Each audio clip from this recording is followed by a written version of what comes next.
नमस्कार, मैं रोहित कुमार, आप देख रहे हैं भारत न्यूज। तो मेरे साथ आज जो है विक्रम विधानसभा का उम्मीदवार नगेंद्र कुशवाहा हैं, जो नवबतपुर का जिला पार्षद भी रह चुके हैं। तो इनसे हम खास बातचीत करेंगे कि अगर विधानसभा चुनाव जीतने के बाद विक्रम विधानसभा का जो समस्या रही है, युवाओं की समस्या रही है, बेरोजगारी की समस्या रही है, किसानों की समस्या रही है, ऐसे में इनका क्या मतलब मुख्य एजेंडा रहेगा। तो नमस्कार सर, आपके मेरे चैनल में बहुत बहुत स्वागत है आपका। आपको भी स्वागत। आपने जनता तक ले आवाज़ पहुंचाने के लिए बहुत बड़ा काम कर रहे हैं और जनता की आवाज़ के लिए इसके हमारे तरफ से बहुत बधाई है आपको इस कार्य के लिए। तो सर आप बताइए कि आपका मुख्य एजेंडा क्या होगा विक्रम विधानसभा का चुनाव को लेकर। देखिए, विक्रम विधानसभा में पिछले 20 सालों से कई समस्याएं हैं जो नहीं क्लियर हो रहा है। सबसे बड़ा है किसानों की समस्या, जो सिंचाई के लिए हमारे जो नलकूप थे पूरे विक्रम विधानसभा के सरकारी, वे पूरे ठप हो गए हैं। नहर के उराही नहीं हो पाया, पाइन का उराही नहीं हो पाया। इस बार तो वर्षा हुआ इसलिए धान फसल कृषि का अच्छा हुआ, लेकिन पिछले 15 वर्षों से कृषि प्रभावित हुआ। तो ये किसानों की बहुत बड़ी समस्या है, जो पटवन का साधन नहीं, सिंचाई की व्यवस्था नहीं है, उसके उपज का उचित दाम नहीं मिल रहा है, उसका बाजार नहीं मिल रहा है। तो यह किसानों की मूल समस्या है। दूसरी बात है यहाँ शिक्षा के नौजवानों के लिए, हमारे यहाँ विक्रम में कॉलेज जो है, विक्रम का कॉलेज हो या नवबतपुर का कॉलेज पढ़ते थे, पतूत के लोग भी पढ़ने जाते थे, लेकिन आज स्थिति है कि कॉलेज की स्थिति बहुत खराब हो गया। इस पर कोई विधायक ने आवाज़ नहीं उठा पाए।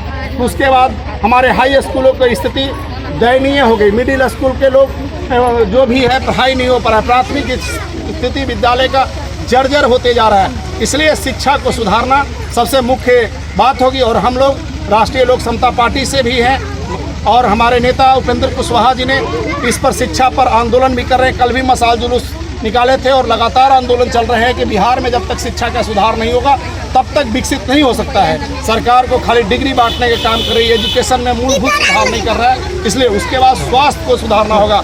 हमारे हॉस्पिटल, चाहे नवबतपुर का हॉस्पिटल हो, विक्रम का हॉस्पिटल हो, तमाम हॉस्पिटल की स्थिति बहुत खराब है। सड़क का स्थिति हमारे यहाँ बहुत दयनीय स्थिति है। इस प्रकार से नवबतपुर का पुल है, आप देखते होंगे लख में 4 किलोमीटर जाम लग रही है, वो पुल जो है से नहीं बन पा रहा है। इस पर अनेकों समस्याएं हैं, खास करके हमारे यहाँ गरीबों का जो समस्या है इसको देखने वाला नहीं है। आज भी कोरोना काल में 5 किलो चावल दे करके लोगों को छोड़ दिया गया। कोरोना ने 1-1 हज़ार रुपया आना था, इन लोगों का अभी तक ले नहीं आया, किसी के खाते में नहीं आया। इसके लिए आपदा विभाग में हमारे विधायक को बैठ करके देखना चाहिए था, सारे गरीबों को देना चाहिए था। राशन कार्ड में सरकार ने कहा कि हम प्रत्येक राशन कार्ड वाले को 1-1 हज़ार रुपया भेजेंगे, लेकिन एक भी राशन कार्ड वाले को 2-4 को कहिए अपवाद में दे दिया, किसी को यह काम नहीं कर पा रहा है। तो इस प्रकार से मिला जुला करके हम लोग तो ये देख रहे हैं कि 15-20 सालों से जो भी प्रतिनिधित्व कर रहे हैं वो कोई काम नहीं कर पाए। और ऐसे भी उदाहरण के तौर पर देखिए तो विक्रम और नवबतपुर में कोई वैसा सिंबल नहीं होगा जिससे कहा जाए कि विधायकों के लिए उपलब्धि है। तो हमारे रूप से निश्चित रूप से इस विषय को उठाया जा रहा है ताकि गरीबों के लिए, किसानों के लिए, अब हमारे बच्चे अच्छे से पढ़ेंगे, अच्छी डिग्रियां लेंगे, उनके मेरिट होगा तो सरकारी नौकरी के साथ साथ निजी कंपनी में भी अच्छे जॉब प्राप्त कर सकते हैं। इसलिए शिक्षा को मूल रूप से सुधारना होगा, यही मेरी प्रथम प्राथमिकता है। तो अगर आपको मतलब अगर विधानसभा चुनाव जीत के अगर विधानसभा में जाते हैं तो युवाओं और किसान के लिए आवाज उठाएंगे? निश्चित रूप से किसान तो हमारा प्रथम है और देश का रीढ़ है। सबसे पहले तो सिंचाई का हम पूर्णतः व्यवस्था करेंगे। जितने नलकूप हैं बंद पड़े हैं उसको चालू करना होगा। दूसरी बात, जहाँ जहाँ नलकूप की व्यवस्था नहीं है वहाँ पर नए नलकूप बनाना होगा। जहाँ नहर का विकास हम लोग कर सकते हैं, बहुत सारा हमारे यहाँ पानी है, यहाँ से भी पानी बह करके पुनपुन नदी में चला जा रहा है, उसको डैम्प लगा करके, बांध लगा करके नई नहर का निकास करना होगा। जब बहुत जगह पर सुलिस गेट की जरूरत है, हमारे पास पानी है, पाइन है, अगर हम सुलिस गेट लगाते हैं तो उससे सिंचाई में हमारा काम आ सकता है। उसी प्रकार नौजवानों के रोजगार के लिए आज सरकार के यहाँ एजेंडा तो बहुत सारे हैं, लेकिन उसको धरती पर नहीं उतार सकते। वो रोजगार के लिए सरकार कर रही है कि हम लोग रोजगार के लिए सृजन कर रहे हैं, उद्योग विभाग लगा रहे हैं, लेकिन पटना जिला में अभी तक ले हम लोग देख रहे हैं एक भी उद्योग नहीं लगा। प्रवासी मजदूरों के लिए उद्योग लगाने की व्यवस्था थी, लेकिन आज तक वो भी किसी उद्योग नहीं लग पाया। तो किसान, नौजवान और मजदूरों पर मेरा प्रथम प्राथमिकता होगा कि हम इसको करें। उसके अलावा शिक्षा, स्वास्थ्य और सड़क को विकसित बनाना होगा, तभी हमारा होने वाली है। तो आपको क्या लगता है कि पैसे पर होगा या विकास के ऊपर चुनाव होगा विक्रम विधानसभा में? देखिए, यहाँ विक्रम में इस बार का चुनाव विकास पर होगा। हम मजदूरों के बीच में हम मजदूर संगठन के भी अध्यक्ष हैं और मजदूरों के बीच में हम सरकार की योजनाएं को उतारते रहते हैं। बहुत सारे काम हुए हैं। आज कोई आदमी डेथ करता है उसको 4-4 लाख रुपया हम लोग दिलाने में सफल हो रहा है। ऐसे भी मजदूरों के बेटी के शादी में हम लोग 50-50 हज़ार रुपया श्रम विभाग को योजनाओं को उतारने में सफल हो पाए हैं। तो इस बार का चुनाव विकास के मुद्दे पर होगा। जिस तरह दिल्ली में चुनाव हुआ, पैसा रखा रह गया, लोग कहते हैं हॉट सीटेड है, पैसे के बदले चुनाव जीत जाएंगे, लेकिन ऐसी स्थिति इस बार नहीं होगी। देखिए सारे लोग गरीब लोग हैं और गरीब लोगों ने वोट दिया था।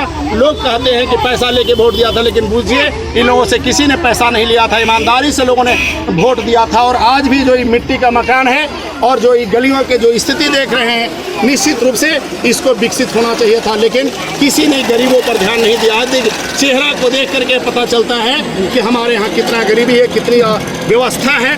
इसी बात को हम लोग कह रहे हैं कि पैसे धरे के धरे रह जाएंगे।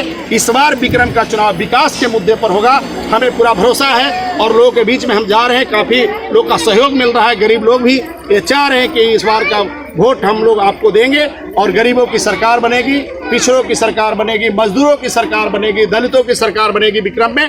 यही बात लोग कह रहे हैं और हम इन लोग से लेकर के अपनी बात को आवाज़ को उठा रहे हैं। तो जैसे कि विक्रम में अगर जातिवाद की राजनीति होती है तो उसको जहाँ तक आपकी संभावना क्या है? देखिए जातिवाद की राजनीति तो अभी तक हुआ नहीं है विक्रम में, क्योंकि सब लोग सबको वोट दिया है। और जातिवाद की राजनीति होती तो सिद्धार्थ जी नहीं जीते, अनिल जी नहीं जीते, तो जातिवाद की राजनीति नहीं हुआ है। लेकिन अगर कोई काम नहीं करे तो हटाना जरूरी है। निश्चित रूप से 15-20 सालों में इन्होंने पक्ष और विपक्ष में लोग रहा है, लेकिन इन लोगों ने खासा काम नहीं किया। अनिल जी पर लोग भरोसा किया था, 10 साल उनको मौका दिया, लेकिन उन्होंने भी काम नहीं किया।